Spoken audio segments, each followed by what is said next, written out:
We're moving now to a session on transmission and pathophysiology of COVID-19. And I think we've got three really excellent speakers: Helen Ward from Imperial, Nisreen Alwan from Southampton, and Muge Cevik from St Andrews in Scotland. And I think the importance of this session is really about how can the knowledge about transmission and pathophysiology, the behaviours of the virus, both externally and inside the body, guide policy if we had a better understanding. So I'm going to pass first to Professor Helen Ward, who is at Imperial, who's been very vocal and on Twitter about how the government should take a more proactive response, and is going to tell us about survey data. Over to you, Helen.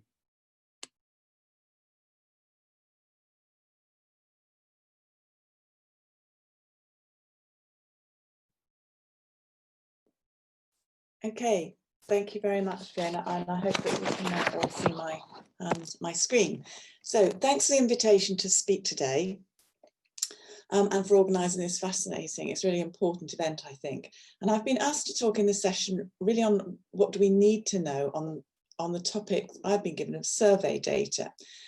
I'm interpreting that in a particular way to provide details of work I've been doing over the last 6 or 7 months. And I've chosen the title of Addressing Some Known Unknowns with Citizen Science. Over 1 million people lend a hand. It's a little tongue-in-cheek, but it refers to the study I'll describe, the REACT study, which has literally been over 1.5 million people now, actively helping us to gain a better understanding of the novel coronavirus.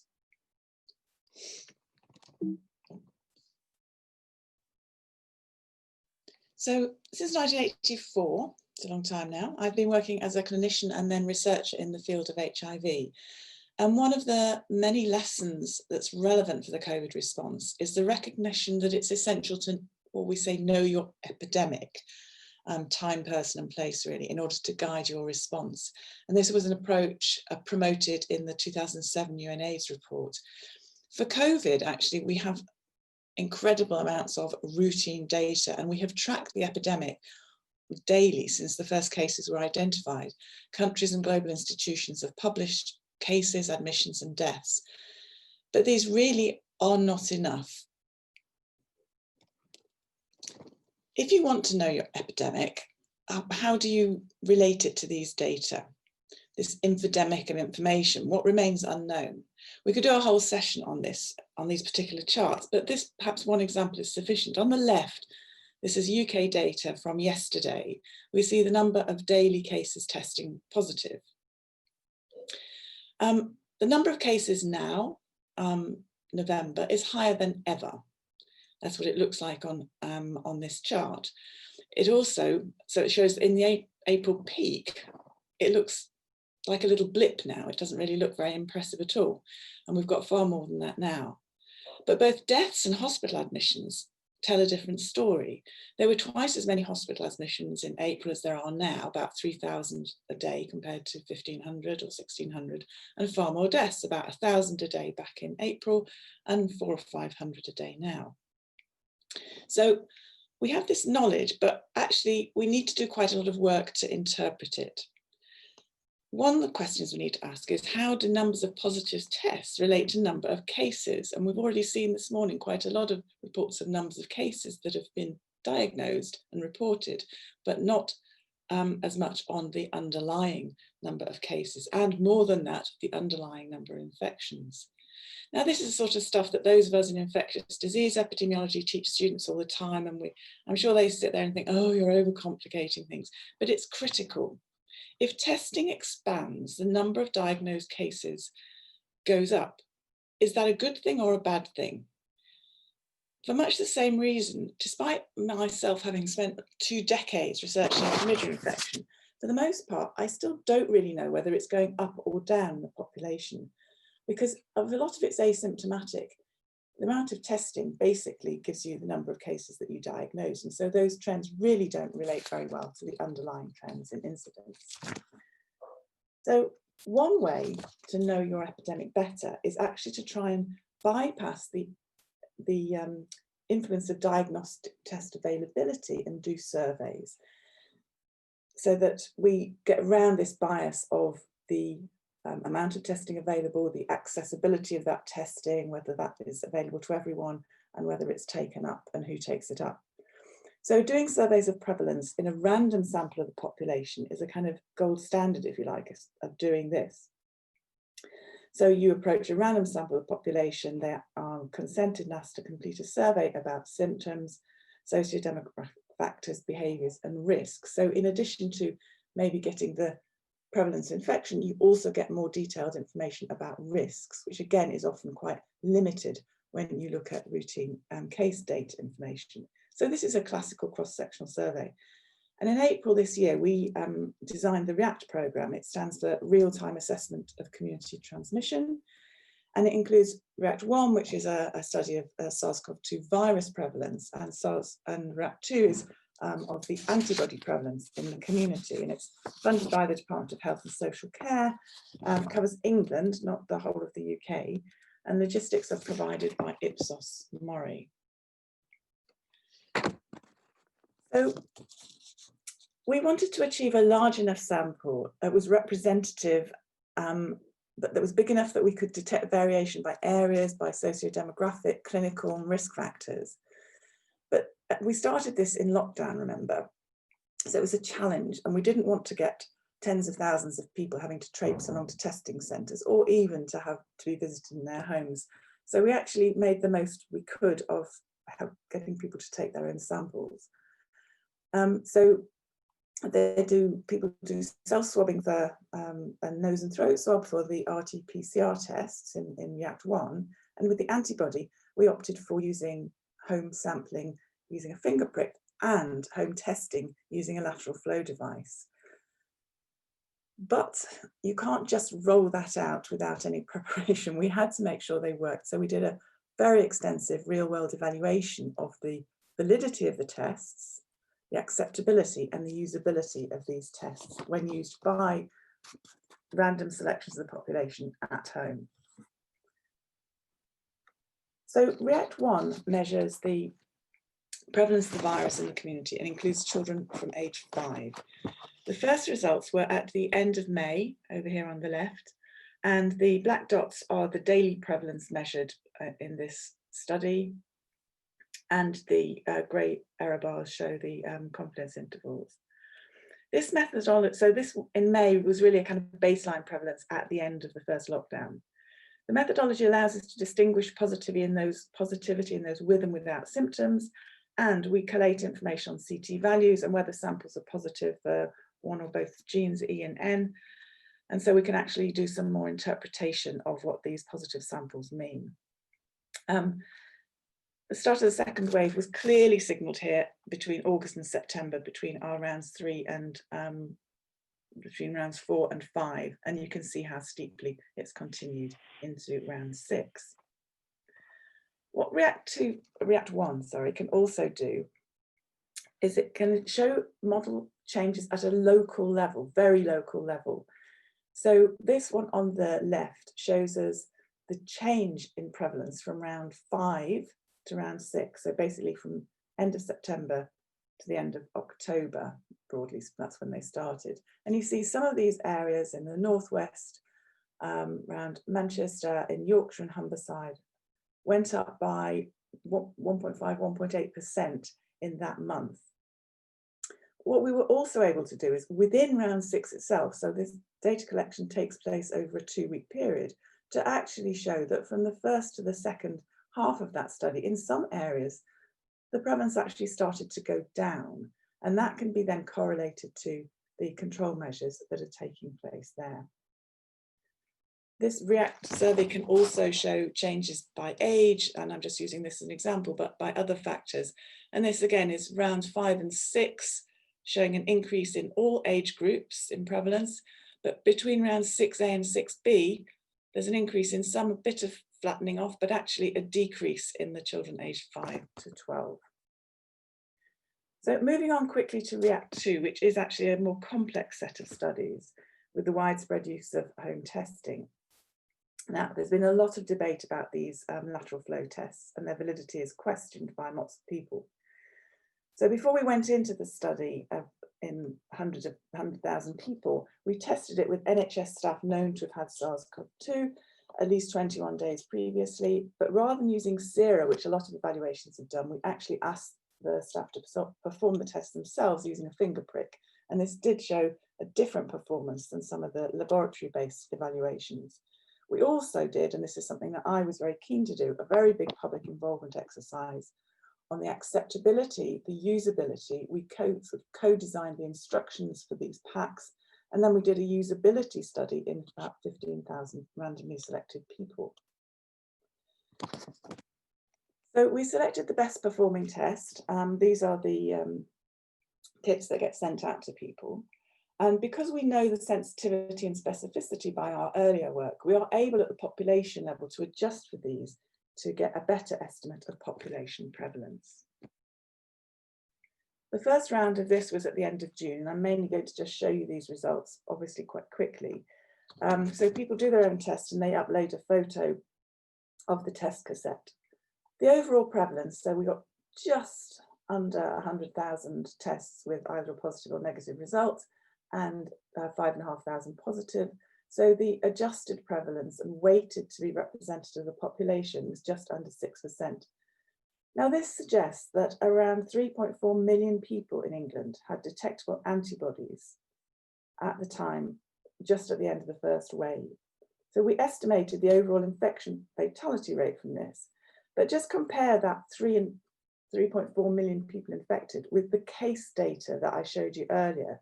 By this stage of the epidemic, about 250,000 cases have been diagnosed. So there's a very big difference between what we see from routine data and what we see from this. In this particular, let me go back. I just wanted to point out that the prevalence was varied across the country. So it was much higher in London at about 13%. It was highest in the youngest age groups, in health and care workers, people of non-white ethnicity. So there were increased risks in all of the non-white categories. People in deprived areas and in larger households. So we're able to look at some of these, and with the size of the study, we're able to dig into some of the associations between these things. The next two rounds, which were done in at beginning of August, basically in mid-September, show a decline in the antibody prevalence. So by that September, so at the beginning of the second wave, only about 4.4% of people had detectable antibodies. This apparent waning is interesting and raises many questions about the nature and durability of immune responses, but we don't know whether or not these people were or remain immune just based on this one antibody test. One of the most interesting things, this is the last sort of data that I wanted to show you, is the reconstruction of the epidemic curve. Now, this was one of those things when you get it as a researcher, you get shocked. What we did was we said, we took everybody who tested antibody positive in each of the 3 rounds that we've analysed. And for those that thought they'd had COVID and had some symptoms or had had a positive test, we asked them on the date of onset. And this is plotting the dates. And it's the 3, these are data separately for the 3 rounds, but they're completely overlap. And what they show is an incredibly short, sharp epidemic. And I've just added here the date of lockdown, which was announced on the 23rd of March, to show that we were in this very, very sort of hyper spreading thing at that point. And that within 2 weeks, we'd reached a peak of case initiation or symptom initiation. And it fell down at a steep rate, which is comparable to those that you see when you introduce penicillin for syphilis or something like that. It's a really dramatic impact of that lockdown that happened early on. And we also see that there were really very few cases right through to September, and then we start to see an uptick here. So just to conclude, what do we now know? I think what we can show with REACT-1 is an early indication of community spread and see whether or not case numbers that we see from diagnosed cases really do reflect spread in the community. And we can dig into variation by time, person and place. The prevalence data for antibodies shows the extent of undiagnosed infection, estimates of the infection fatality ratio, which we can do by group, and really helps us explore patterns of vulnerability by socio-demographic and behavioural characteristics. We have got a big variation in risk by key workers, and this changes over time. But of course, these surveys do have limitations. There's participation bias, but actually we've had a participation of about 30% of all of those who are invited complete this whole survey. And we're able to adjust for some of the participation variation. In the future, this also gives the possibility of following up for long-term effects. I know that Nisreen is going to talk about this in part, I expect. But we will have people with very mild and asymptomatic infection, but we can then link to their records and look to see what happens to them in the longer term, because almost all these people have agreed to be followed up. And we can also follow up some for genomic and other analysis. I just want to finish by saying this is a massive effort, and I particularly want to thank the people that have actually taken part and our public advisors who've been fantastic in guiding us, and all of these very many people involved in the project. Thank you. Helen, thank you so much. We'll continue with the other talks and then come back to some questions. So please, those of you listening, please do send your questions through. Helen, many thanks indeed. Our next talk is Nisreen Alwan, who's Associate Professor of Public Health at the University of Southampton.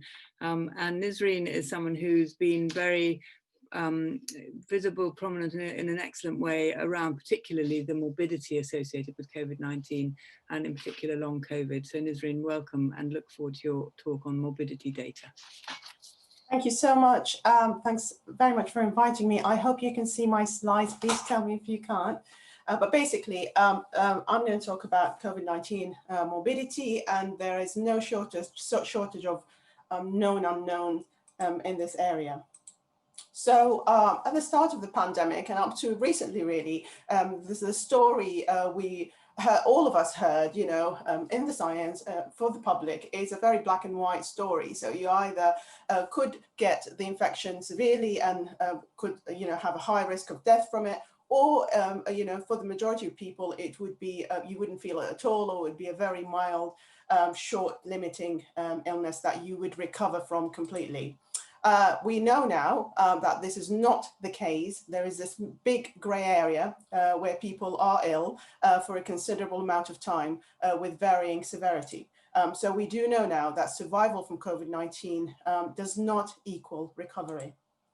So why am I talking about this? So declaration of interest, important. I was one of the people back in March where Helen described that big peak of infection where I developed COVID-19 symptoms.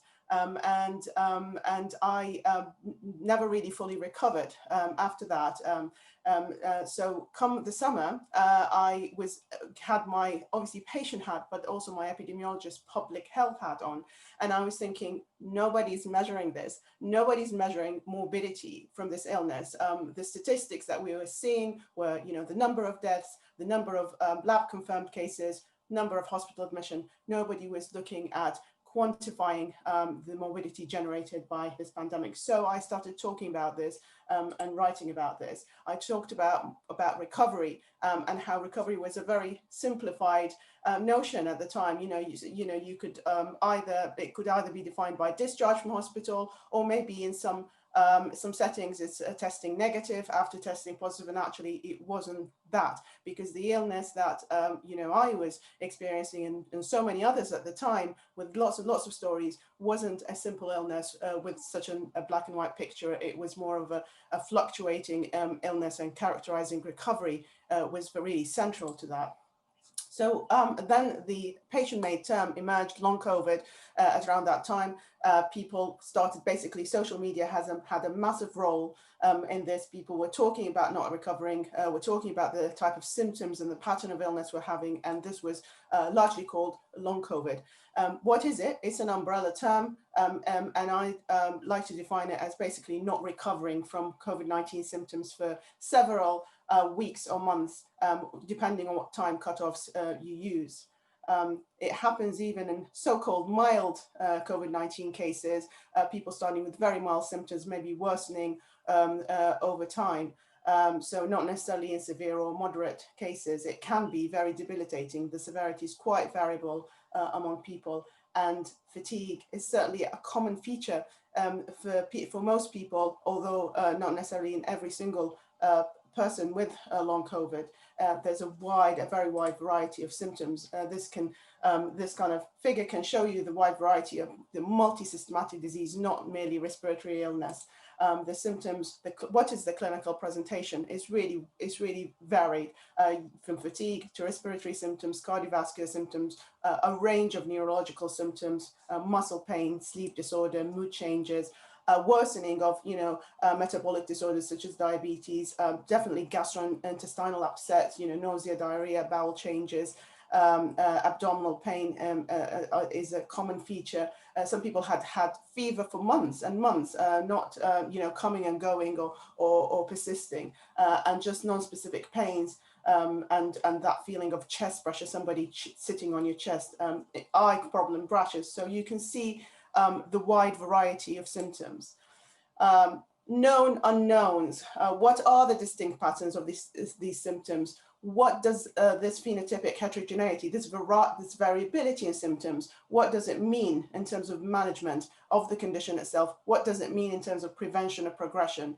We don't know. The big question is, what is the prognosis? Does the prognosis vary by the various symptoms that people experience?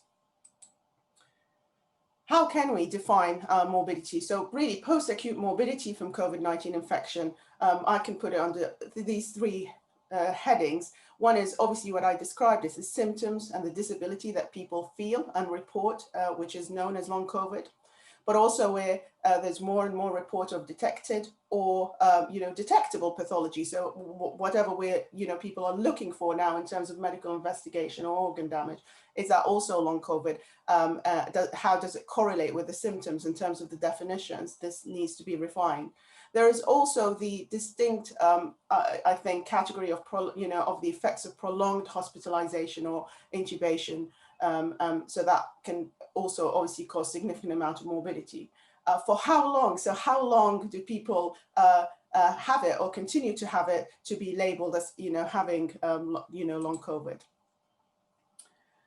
So how common is it is a big question. How much do we need? Is this a rare thing? Now in severe, mostly the studies look at hospitalized patients. It seems to be very common. The studies have different settings, definitions, time cutoffs of where they assess the participants and methods of recruitment. But it seems to be very common, so people don't just leave the hospital and they're back to their normal lives. A range of between 44 to 87% of them are not back to their normal functioning at 4 weeks, and a very, very common 31 to 75%, depending on the studies, are not back to their usual health after 12 weeks. How common is it overall? Because the majority of cases of COVID-19 are not hospitalized. We really still don't know. We need the right denominator to calculate the prevalence.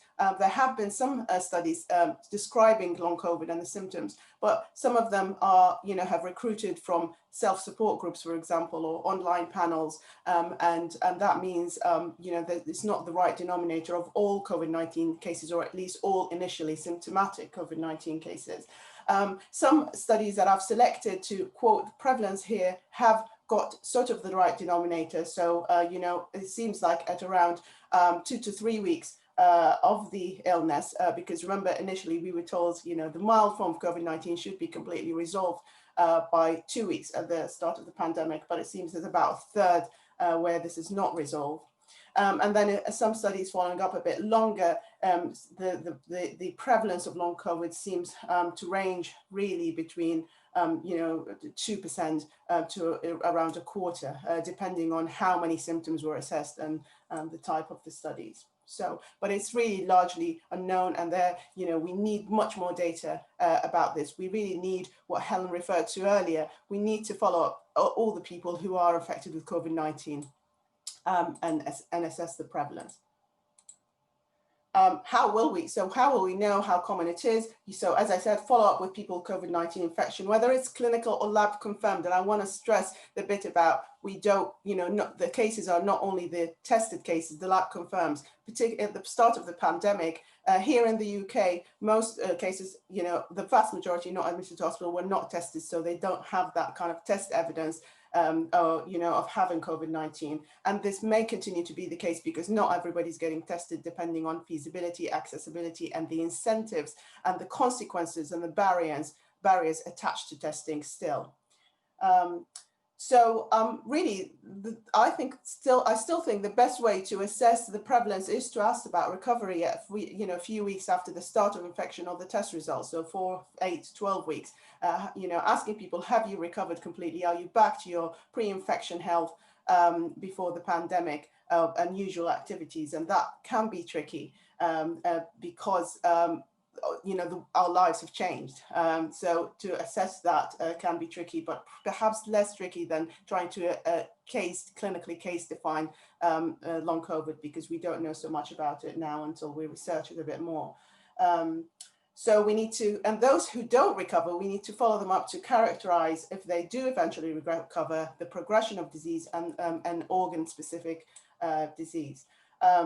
Fluctuation of symptoms is a very big feature, and therefore assessing recovery needs to be done carefully. For how long do people need to, we need to leave it so that we can establish people have completely recovered and back to baseline. And these are some very preliminary findings from our long COVID survey that we've recently, just closed recently, but really just to give you the idea of the pattern of symptoms. So over 70% of people report that the symptoms are not constant.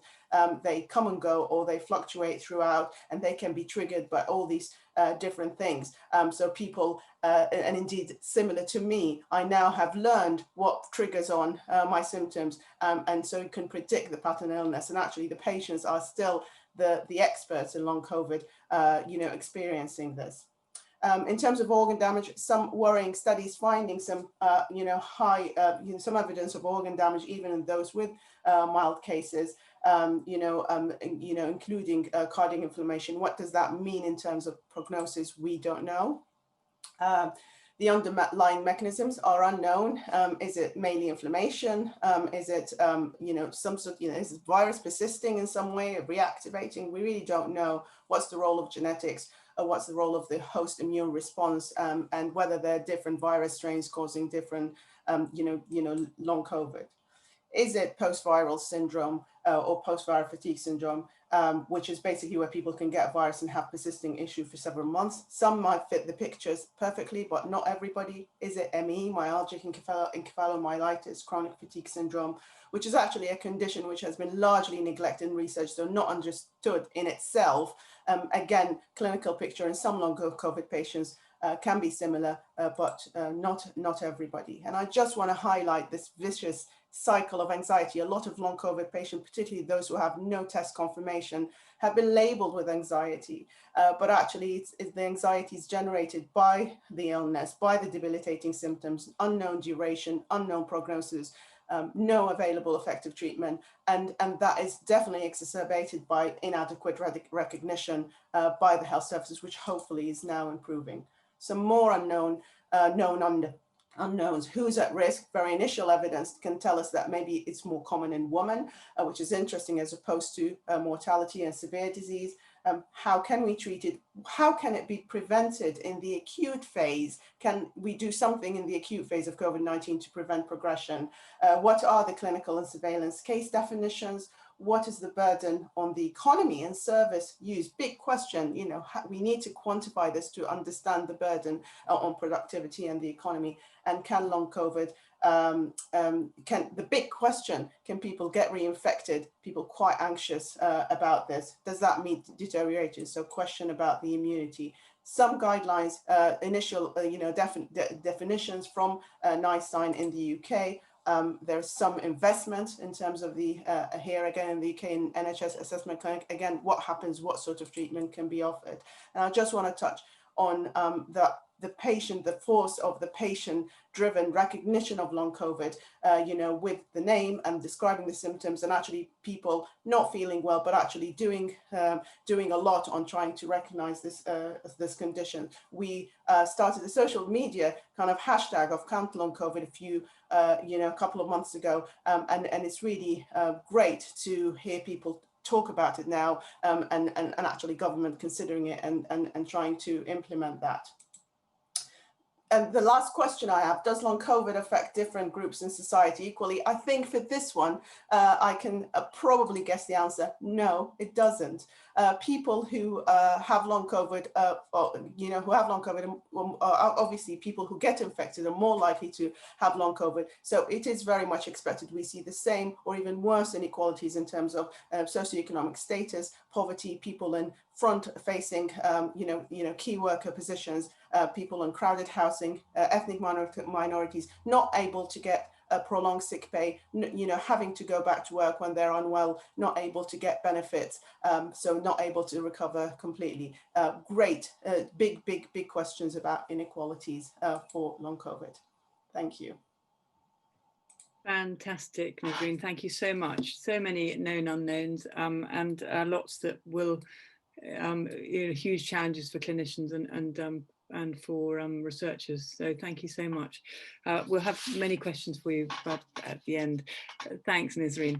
Moving then to Muge Cevik, who is a virologist based at University of St Andrews in Scotland, has written with colleagues a really excellent education article about COVID-19, SARS-CoV-2 in the BMJ last month.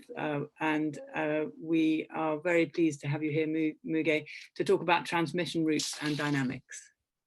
Thank you so much for inviting me to talk about transmission routes. So my talk will be talking about what we know so far about transmission and the evidence coming from other countries. So these are my disclosures. So I think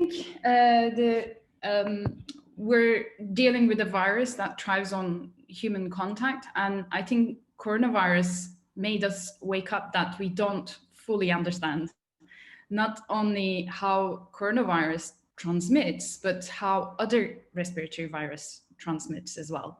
I mean, most studies are inconclusive. Data from controlled experiments are quite sparse. So overall, the relative importance of different routes of transmission, we don't know even for influenza, RSV, and other respiratory viruses. And when we look at overall to international guidelines, there are differences in guidelines between different organizations, different countries, and there's lack of correlation to scientific data. So I guess as I said, it made us really wake up to the fact that we are missing a fundamental knowledge about transmission routes. And often, during this pandemic, we are asked which settings are high risk, but it really depends. Is it compared to other sectors? For example, hospitality versus other sectors. Are we looking from a staff perspective or customer perspective? What are the other risk factors we need to consider, and what are the mitigation measures already in place? So it is very difficult to understand what's available there and answer some of the questions potentially most of the policymakers wants to hear.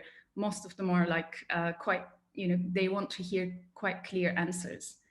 I mean, when we look at some international data, I mean, you might have seen this data from this is a case control study from the US.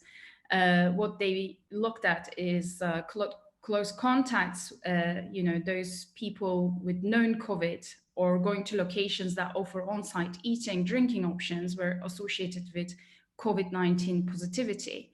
And adults with positive tests were approximately twice as likely to have reported dining at a restaurant. So this is really important data, but this only tells us the environments where people spend time. It doesn't really tell us and it doesn't really give us definitive information on where, when, and how transmission occurred. Similarly, when we look at the data from PHE, this was recently published. These are the common exposures, settings, and venues visited by 2 or more cases in the same 7-day period. I mean, again, it doesn't really tell us. It gives us unique information and a unique opportunity to understand the environments where people spend time together. But again, it doesn't tell us where, when, and how transmission occurred.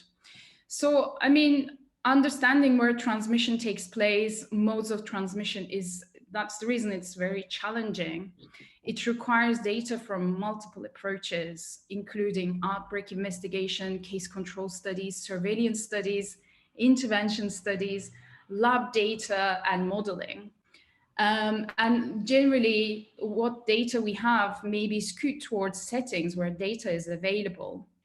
And it's also important to recognize that a setting that appears to have caused an outbreak may not always be the location where transmission happens. So overall, we need a much kind of observational data, but also much more kind of practical data about settings and routes of transmission. So what do we know so far about coronavirus and how it transmits? So we know that the source of transmission is respiratory particles that contain the virus. This is viral RNA. There's also viral RNA in stool and urine. However, evidence for infectious virus is still limited. Infectious persons generally have quite contaminated hands and contaminate the environment. And when we look at the routes of transmission, it will be through the environment. So it will be through aerosols, smaller droplets, larger droplets and secretions, and surface fomite transmission. Means that there are 3 potential routes of transmission. And we all know that it could either be transmitted through deposition on eyes, nose, and mouth, or it could be inspired, or aerosols could be inhaled. So we know all of this is possible, but we don't know is that what the different proportions of this routes contributes to transmission and how important different routes are. And this makes it very difficult to understand transmission because, and how we best can mitigate the risk. So, and again, like transmission via each of these routes is complex, and it depends on many other variables as well, like the environmental factors, humidity, temperature, crowding, also other host factors. So looking at some of the factors influencing the risk of transmission, what we know so far is that transmission risk depends on, for example, contact pattern, environment, host factors, and socioeconomic factors. So I will go in detail about these factors. So there, as I said, there are a number of factors we know influence the risk of transmission. We know that when you're in close proximity to index case, that increases the risk of transmission. For example, we're seeing much higher infection in spouses than the rest of the family. Again, the duration of exposure, the longer it is, it increases the risk of transmission. And we're basically seeing this probably in the household data. Contact frequency, this risk increases with daily regular contact. And we've basically have some data from household studies suggesting that daily contact increases the risk of transmission. And we also learned over the last couple of months that certain activities that increases breathing rate, like singing, shouting, can increase the risk. And this activities also increases the viral emission in the environment. And crowding is a well-recognized risk. It's mainly to do with more people equals to multiple infector in the same environment. And we're now also learning that, people with greater social mixing and large networks will be at higher risk of acquiring the infection. And time of contact is important, but I will come to that in the host factors. So when we I mean, let's give an example. For example, case A is somebody who has a small network because he or she is able to work from home and has a large, small household. So overall, their cumulative contacts will be lower. Whereas when we look at case B, who basically needs to go to work, one of the essential workers maybe, and not able to socially distance at work, goes to work every day and has a smaller household and maybe crowded household. Overall, their cumulative contacts will be much larger. So some of the differences in risk of transmission could easily be explained by contact pattern as well, not only the environment. So I guess that's why one of the key things we need to get across in presenting transmission risk in different setting is the relationship between relative risk, percentage of exposed, and population attributable risk. Basically, if a setting is not visited very often, or the person is not visiting that environment, it doesn't matter how high the relative risk is. It will not make much of a difference to overall transmission if you close that setting, for example. But still, I think we're not there yet to understand the population attributable risk in terms of different settings. When we go on to host factors, we know that timing of exposure is really important. And now the viral load dynamic studies are suggesting that the highest peak viral load happens just before or around the time of symptom onset. So people are really infectious early on with symptom onset. And this basically differs a lot from SARS-CoV-1. The arrows basically shows the symptom onset. And as you can see in SARS-CoV-1, peak viral load happens later on after symptom onset.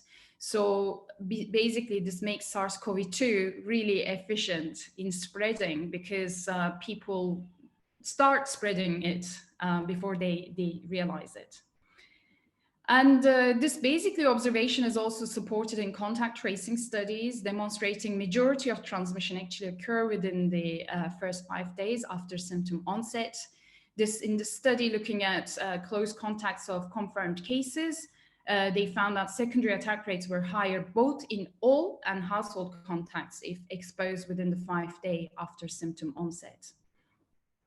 And what we know about asymptomatic transmission, I mean, we know a lot more, but I guess the contribution of asymptomatic infection to transmission will depend on, one, the proportion of infections that are asymptomatic.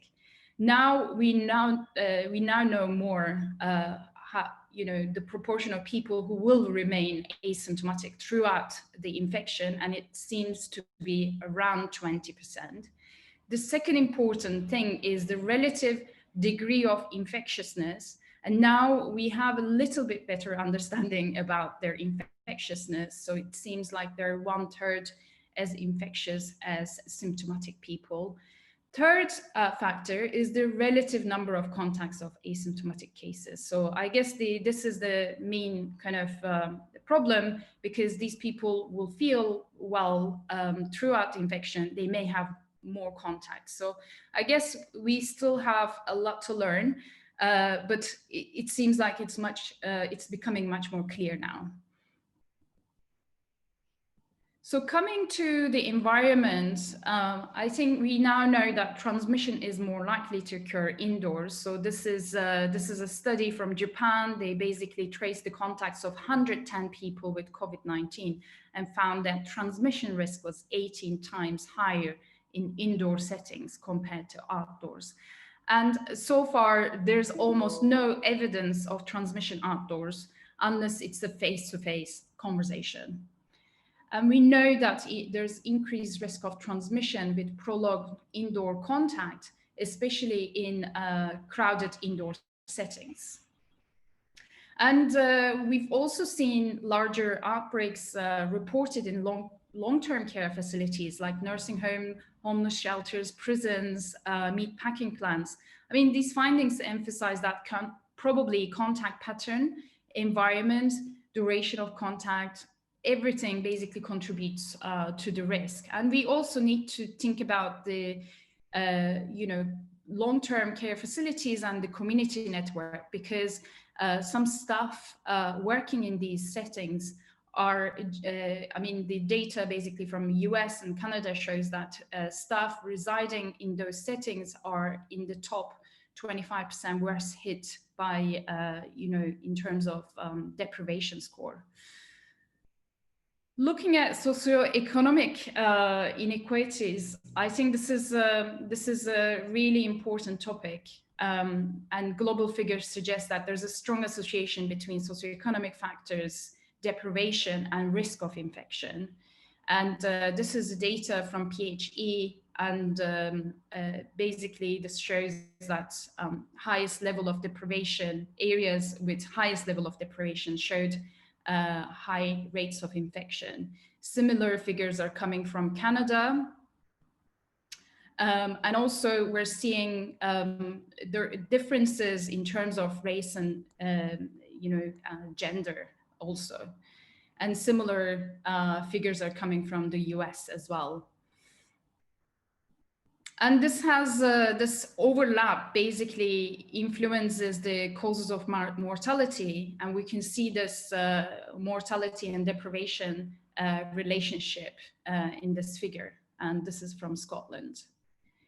And I guess this is becoming much more clear that previous research also suggested that social distancing during H1N1 was effective in reducing infections, but this was more pronounced in households with greater socioeconomic advantage. And we're seeing similar findings for COVID-19. So the ability to practice social distancing strongly differentiated by household income. And structural determinants also affect the network of people. So this is data from across Canada, and it shows that social determinants related to housing, education, recent immigration associated with increased COVID risk. So I guess like coming back to this figure, case A and case B.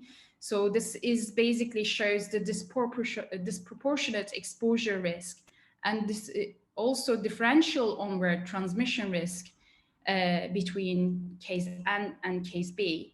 And that in a way speaks to the need to spend more to prevent an infection in a personal support worker, for example, compared to a restaurant customer.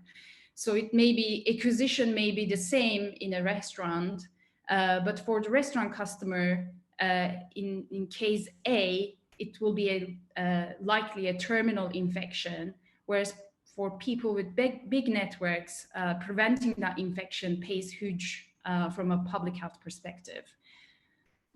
So I guess overall, saving lives and restarting the economy also necessitate rapidly addressing this, social determinants as well. It basically means addressing structural economic, tackling. These will be about supportive physical social environment, income protection, and enabling people to afford following isolation and quarantine recommendations. So overall, in terms of conclusion, transmission risk is multidimensional. Close range transmission is likely the dominant route, but we still need to understand a little bit more, because potentially aerosols and droplets are both contributing. Long range aerosol is likely matter in certain conditions, poorly ventilated environments. Surfaces may still matter, especially in settings with communal areas, especially living with the infected case. But there is little evidence for surface, transmission after time lag. And as Helen also pointed out, its COVID epidemic is marked by heterogeneity in risk of infection and spread across people, place, and time. And leveraging data on heterogeneity will help us to guide population and setting-specific strategies. But there are still many unknowns, especially in regards to which routes of transmission contributes more. to the transmission dynamics. And also we need to understand a little bit more about asymptomatic spread. Thank you so much. That's the end of Thank you. Thank you very much, Muge. Wonderful. Could I invite the panelists, Helen and Nisreen, to join back with their videos? And we've got some questions coming through on the conversation, the Q&A. It seems to me, I mean, there are so many unknowns, but in terms of the common unknown, one of the big ones is about asymptomatic, pre-symptomatic spread that might well change policy. We've got other questions about aerosols coming through to Muge, but let me invite Nikki back in, if you're there, Nikki. Yes, hi. So thank you so much to everyone for posting your questions on the Q&A, and thank you also for those of you who are tweeting with the hashtag #COVIDunknowns. It's really great to see the conversation continuing beyond the virtual room. So for audience questions, one question we had that I think we can start with Nisreen is long COVID recognised in other countries, as there only really seems to be the discussion here in the UK? No, absolutely not. It is being recognized in other countries. It's not just a UK only problem. There are big, recognized mainly starting by the big support groups, you know, patient support groups forming in lots of European countries, and the US, seems to be a big problem in India as well. So lots of other countries. It's not a country specific problem. The other question about long COVID is whether we've seen a long version of the other SARS viral infections. Yeah, yes, we have. There was, recent systematic review about the long-term effects of SARS and MERS, and quite common. So it's quite common to have impaired lung function, reduced exercise capacity, 6 months after infection, and common to have mental health problems as well in about a third of patients. So yes, definitely they were there. But the size of the pandemic now really matters in terms of the size of the problem, because the number of people infected is huge, all over the world, much more than, that we had with the other SARS viruses. So it's not a unique problem, but we're having lots of it in a short span of time. What does that mean, as a whole for society, for the services, for economy, for people's life? That's the thing we need to tackle immediately. Thank you. One of the really popular questions about transmission is about whether there's any evidence on transmission of the virus through clothing. So should people who are having to go outside or work, should they be changing their clothes when they come back home? So, I mean, the virus could stay on the clothing, but I guess as I said, the routes of transmission is mainly respiratory, and it could be through the contact. That's the reason I think hand washing is still important, but I think we don't need to be overly worried about transmission through the clothing. I think overall hand washing would be sufficient. Thank you. Do any of the other panelists have anything they want to add to that, or shall I move on to the next question? One question was, if antibodies drop to an undetectable level after a few weeks or months, then how are we going to be able to estimate the total number of people who have been infected? That's for Helen. Yeah, I guess that's one for me. That's a good question. I mean, they're not dropping completely, and I think people who've had a sort of strong antibody response, they seem to stay for some time, at least 6 months. But what we're hoping is that we can contribute to the evidence of how quickly they wane, and then you can back calculate as to what it must have been. But it's an important question, because obviously if they completely disappear, then we won't be able to detect it. But there is growing evidence that for some people anyway, they are sustained, and different tests will pick them up at a different threshold. The test that we have used, we are doing some laboratory comparison, and we think that the threshold at which it becomes positive, it has some correlation. It is about the right level to be correlated with virus neutralization, which is what you want, what you'd be wanting to set it at. But it is a good question.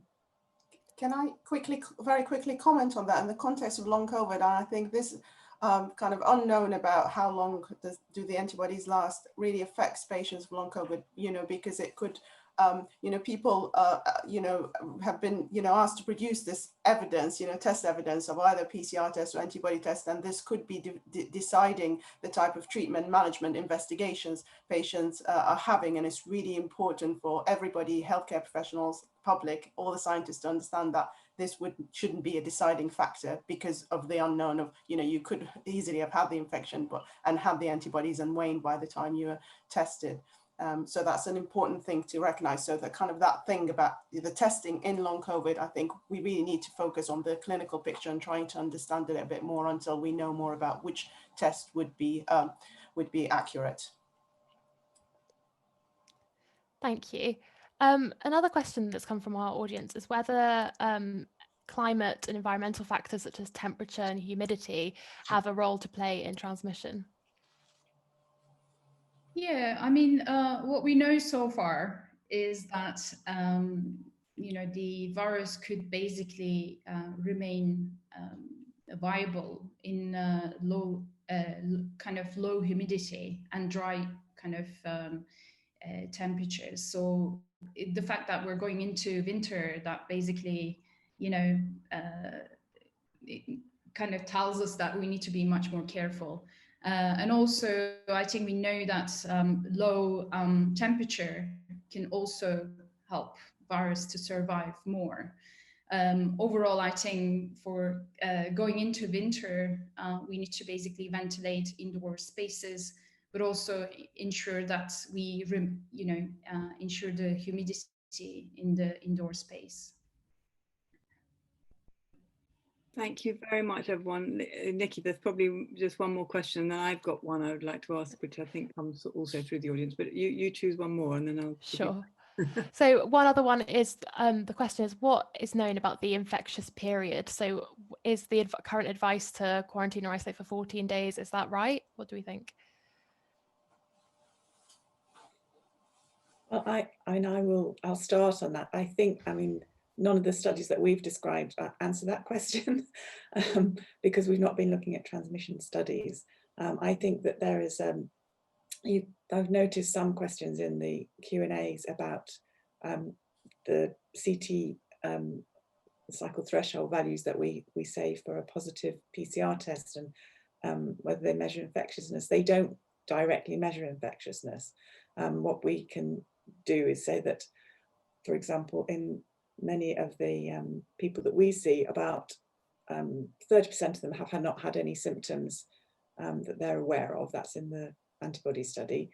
But for the ones where we're measuring PCR, it has varied over the summer into this period about what proportion have not had any symptoms in the 7 days prior to having a positive test.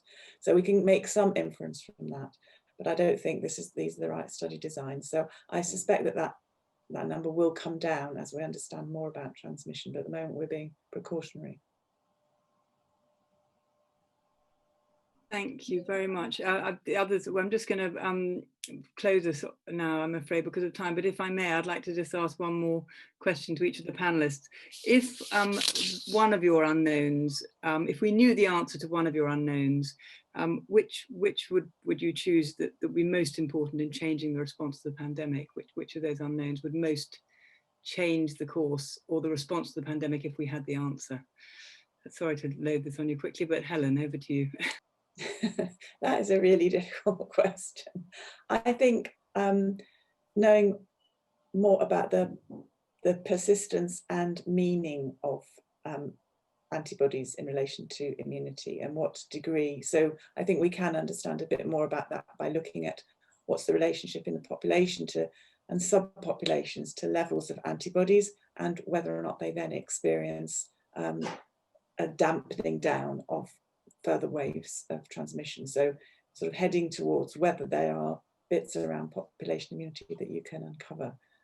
Because I think although vaccine evidence is looking promising, it will be a long while before we get everybody with an effective vaccine. So thanks, Helen, that's excellent. Nisreen.